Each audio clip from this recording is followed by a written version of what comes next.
Située au cœur de Rabat, la cathédrale Saint-Pierre, dans son style architectural unique, est l'une des plus anciennes églises du Maroc. Elle est le siège de l'un des 2 archidiocèses du pays. Dans sa chasuble blanche, le Père Nourissa assure aujourd'hui le service religieux. Ici, la messe est célébrée quotidiennement. En ce jour de semaine, les rangs sont clairsemés, mais même le dimanche, la cathédrale peine à faire le plein. Il faut dire qu'en 1950, à la veille de son indépendance, le Maroc comptait 360 000 catholiques, français pour la plupart. Aujourd'hui, l'Église ne revendique plus que 30 000 fidèles de diverses nationalités. La communauté chrétienne est faite de personnes qui sont, pour l'essentiel, la plupart d'entre elles, de passage au Maroc pour quelques années.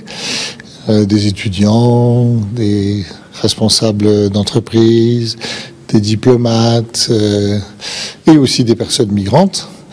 Et donc voilà, on est sur le chemin ici, toujours bien accueillis par le peuple marocain et puis soutenu par des personnes qui vivent ici depuis 100 ans, enfin leur famille, et aussi par des femmes chrétiennes qui ont épousé des Marocains, qui sont des beaux signes du dialogue islamo-chrétien. Étudiants ou migrants, ils sont en grande majorité originaires d'Afrique subsaharienne. Leur présence a entraîné ces dernières années une revitalisation des églises du Maroc. La venue du pape semble aujourd'hui susciter un regain de ferveur religieuse dans les rangs de cette petite communauté très attachée à sa religion. Une grande bénédiction pour nous et même pour le Maroc aussi, c'est une grande joie, une grande bénédiction pour ce pays qui nous accueille, qui ne fait pas vraiment de différence entre chrétiens et musulmans. Nous n'avons pas de problème particulier avec les musulmans, comme je l'ai dit. Donc l'arrivée du pape encore augmente notre foi de plus. Je me dis, avec la visite du pape, je pense que tout le monde va comprendre que même si le Maroc est un pays musulman, que les chrétiens sont les bienvenus dans ce pays. Pour aider ces migrants, l'Église catholique locale a mis en place un réseau de centres d'accueil dans plusieurs villes du Maroc.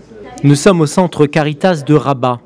Le pape François, qui avait tenu à bénir le pacte mondial sur les migrations approuvé l'année dernière à Marrakech, a prévu de venir ici, ce samedi, pour rencontrer des migrants et prononcer un discours à leur adresse.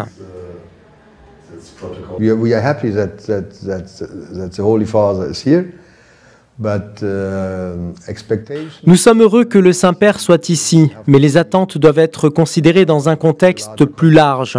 Donc, the fact that again he will address the problem of migrants, so that he.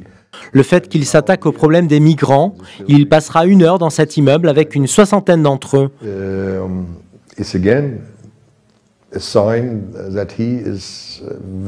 Et le signe qu'il est très engagé pour plus de justice dans le monde.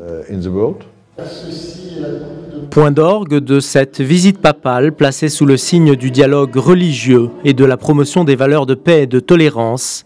Dimanche, environ 10 000 d'entre eux, soit près du tiers de cette petite communauté catholique, seront présents dans les gradins du stade Prince Moulay Abdallah pour assister à l'homélie du pape François, 34 ans après celle de Jean-Paul II.